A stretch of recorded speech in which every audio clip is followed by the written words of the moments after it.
Ang mga miyembro ng pangkat ng mga manlalakbay ay may iba't ibang tungkulin, tulad ng taga-atake at pagiging healer, at si Rod dito ay ang tank. Ang kanyang trabaho ay harapin ang lahat ng atake ng kaaway at protektahan ang ibang miyembro ng pangkat.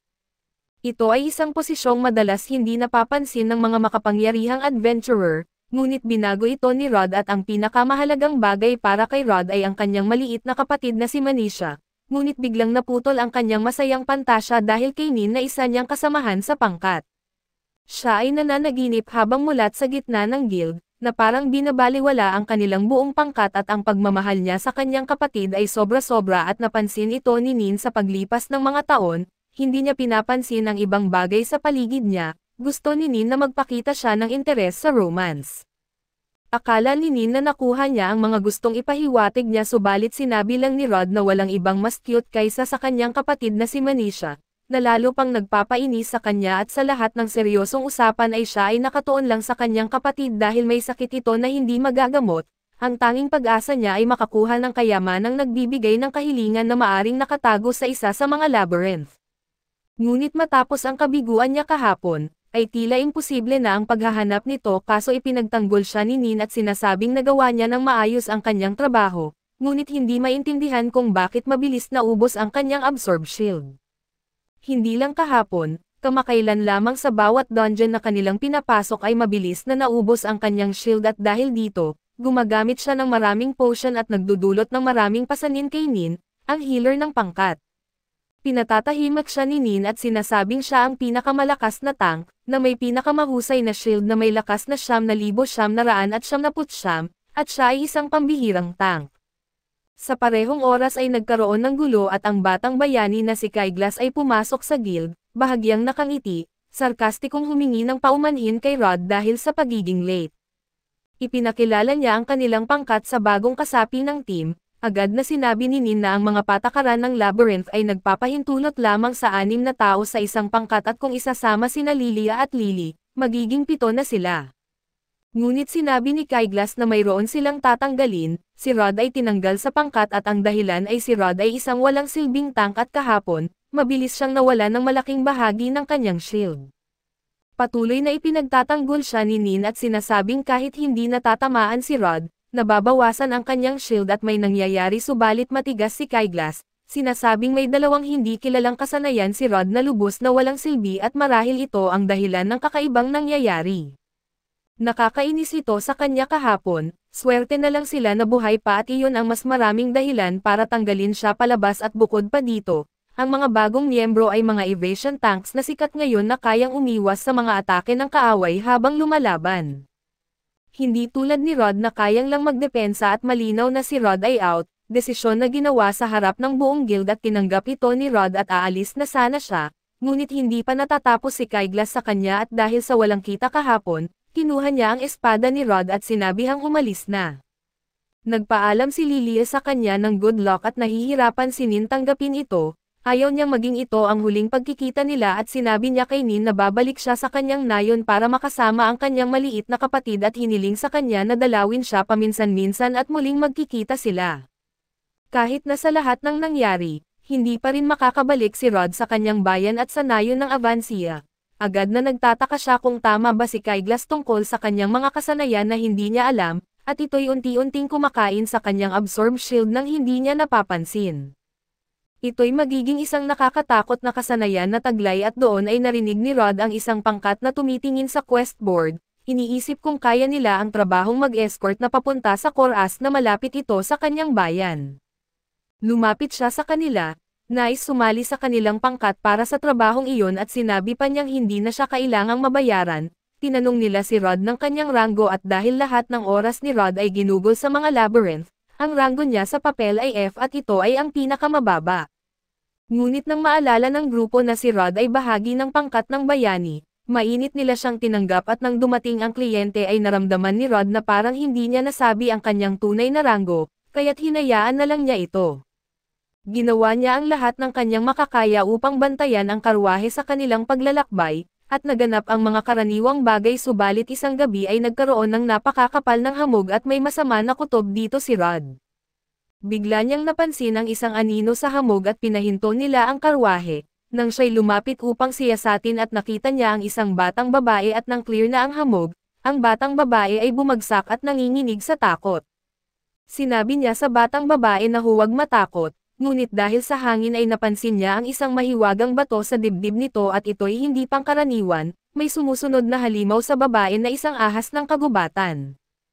Ang ahas ay napakalaki at nakamamatay ang lason nito at di handa ang kanilang pangkat na harapin ang ahas. Sinabi niya sa batang babae na magtago at hinamon ang ahas na siya lang ang puntiryahin.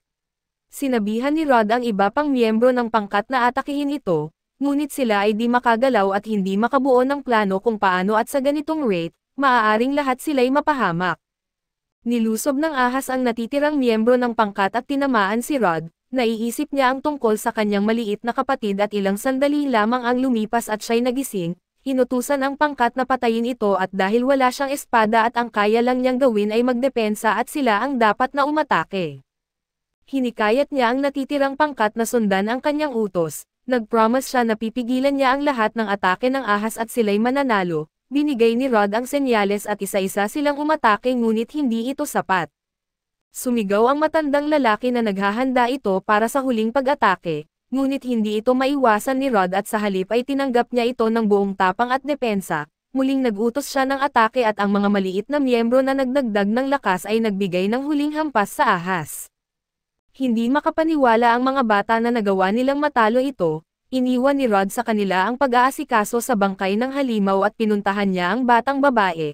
Ang maliit na babae ay hindi nasaktan subalit inamin niyang wala siyang pupuntahan, kaya sinabi ni Rod na sumama siya sa kanya at pupunta siya sa kanyang bayan. Masayang pumayag ang babae at napansin ni Rod na hindi niya pwedeng hayaan ang babae na maglakad ng nakadamit na alalay. Lumapit ang matandang lalaki at bilang pasasalamat sa pagligtas sa kanyang buhay mula sa ahas, binigyan niya si Rod ng pulang balabal para sa babae. Habang nagpapalit ang babae ay nalaman ni Rod na siya ay isang homunculus at ang mga homunculus ay nagsisilbi bilang alipin sa mga tao. Kaya't bihira silang maglakbay ng mag-isa at duda siyang papasok ang mga negosyante ng alipin sa mapanganib na gubat na ito, kaya't hindi siya naniniwala na ito ay isang alipin at nais niyang isama ito. Natuwa ang babae nang marinig ito at sa wakas ay narating nila ang kanilang destinasyon, nagpaalam si Rod sa pangkat ngunit nais nilang sumama sa kanya, kaso hindi niya kaya dahil sa naghahanap siya ng kayamanang nagbibigay ng kahilingan at ito ay makakatupad ng anumang hiling at makalikha rin ng homunculus. Sa ilang dahilan, nagsimulang mag-usap-usap ang pangkat tungkol sa mga homunculus na walang emosyon at ang kanilang galit dito, na sila ay hindi tao na nagpaparamdam naman ng hindi komportable sa batang babae. Napansin ito ni Rod at pinahinto niya ang usapan, sa huli ay hindi siya makakasama sa kanila at naghiwalay sila ng landas at habang naglalakbay sa magandang kagubatan, sa wakas ay nagawa ni Rod na magpakilala sa batang babae, kaso wala itong pangalan. Dahil maraming Lunafia petals sa paligid, binigyan niya ng pangalan ang babae na Luna. Nagustuhan nito at nagpasalamat kay Rod at pagkatapos magtayo ng kampo at kumain, naghanda si Rod na matulog kaso napansin ni Luna na may kakaiba sa kagubatan. Bigla siyang humawak ng kutsilyo at mabilis na tinapos ang mga lobo, na-confirm nito ang hinala ni Rod na siya ay ilegal na nilikhang homunculus, mayroon siyang emosyon na wala sa ibang homunculus at kaya rin niya na lumaban. Karaniwan ang mga ilegal na homunculus ay itinatapon subalit sa kasong ito ay naalala niya ang kanyang maliit na kapatid, hindi niya ito kayang iwanan at nagtataka siya kung bakit ito naging sanay at baka kaya niyang talunin ang ahas mag-isa, ngunit binanggit ni Luna na wala siyang melee skills at siya ay isang mage. Mayroon siyang isang enhanced skill at isang support skill, ito ay tinatawag na identify at pagkatapos ng maikling pahinga, nabaliw si Rod at sinasabing ang identify ay isang napakabihirang kasanayan at iisa lamang ang mage na mayroon nito, ngunit sila ay pumanaw na. Sa ngayon, si Luna lang ang tanging tao sa mundo na may identify skill at agad na hiniling ni Rod na kilalanin ni Luna ang kanyang mga kasanayan, hinawakan ni Luna ang kamay ni Rod at ginamit ang kanyang identify skill, binanggit na mayroon siyang 4 na kasanayan. Una ay ang provoke. Ito ay ang kakayahang itoon ang pansin ng kaaway sa sarili at pangalawa ay healthy body, nagbibigay ito ng immunity sa mga status effects at nagpapalakas sa natural na paggaling, ginagawang matibay ang katawan hanggat maaari. Alam na ni Rod ang tungkol sa unang 2 kasanayan, ngunit ang iba pang 2 ay isang misteryo at ang susunod na kasanayan ay life conversion, nagpapahintulot sa kanya na i-convert ang naubos na Absorb Shield patungo sa lakas at ito ay isang offensive skill. Sa wakas ay mayroon siyang Shield of Sacrifice, pinapayagan siyang ituring ang Absorb Shields ng kanyang mga kasama bilang kanya, habang pinoprotektahan niya ang kanyang mga kasama ay tumataas rin ang defense status nila at lalo na sa kanya. Sa madaling salita, kinukuha niya ang pinsala ng ibang tao at iyon ang dahilan kung bakit naubos ang kanyang shield nang hindi niya namalayan, ipinagtatanggol niya ang kanyang pangkat nang hindi niya ito nalalaman. Matagal na siyang nag-aalala tungkol sa kanyang hindi kilalang mga kasanayan at natutuwa siyang sa wakas ay nalutas na ito ng madali. Natutuwa si Luna na makatulong at tinanggal si Rod sa kanyang pangkat dahil sa pagkakaroon ng mga kasanayan na hindi alam ang epekto. Ngunit siya pala ay may mga pinakamahusay na kasanayan para sa pagprotekta ng kanyang mga kasama. Maaari na siyang bumalik sa kanyang kapatid na nakataas ang ulo, kaso dito na rin natatapos ang unang episode ng bagong anime na ito. Antabayanan po ninyo sa susunod na linggo ang bagong episode.